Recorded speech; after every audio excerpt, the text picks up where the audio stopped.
Committee will come to order this afternoon. The committee is holding a legislative hearing on 5 bills affecting lands in Indian country. Before I get started, I want to take a moment to recognize a tribal leader that we lost earlier this week, Billy Frank. Billy fought tirelessly on behalf of tribes to help protect and preserve fishing rights for tribes in the Northwest and throughout Indian country. His efforts led to a greater collaboration between tribes, states, and the federal government. He was a true leader. It seems appropriate that while we're discussing land and water rights today, we acknowledge the legacy of such a great inspiration to so many folks throughout Indian country.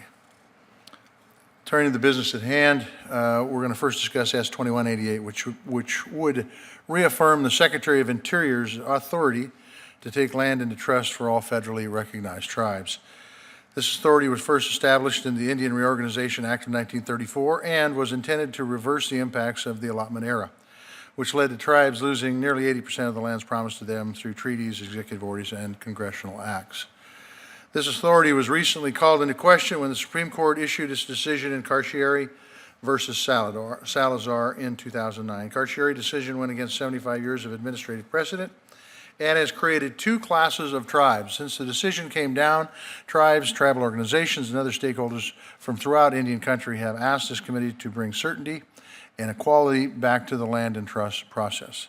The impacts of the Carcieri decision have resulted in lost economic opportunities, stalled tribal infrastructure projects, increased litigation, bureaucratic delays at the Department of Interior, and the disparate treatment of tribes. For all of these reasons, I've introduced S-2188 to ensure that all tribes are able to continue reacquiring their homelands, create economic development opportunities for their communities.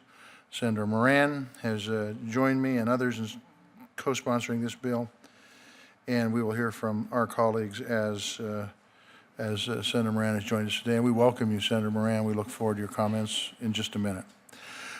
This issue has remained a priority for Indian country, and since this really is a nonpartisan issue, I urge my colleagues on both sides of the aisle to finally fix the Supreme Court's mistake. In addition to the Carcieri bill, we're going to discuss S-1603, the Gun Lake Trust Land Reaffirmation Act. The tribal lands involved in this bill were the subject of another recent Supreme Court decision, which created even greater uncertainty with regards to lands placed into trust by tribes.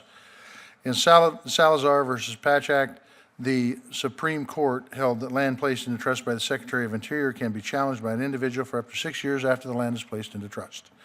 This ruling would inhibit development of tribal lands for years after they're acquired. S-1603 would ratify and confirm the Secretary's taking of land into trust for the Gun Lake Band in Wisconsin.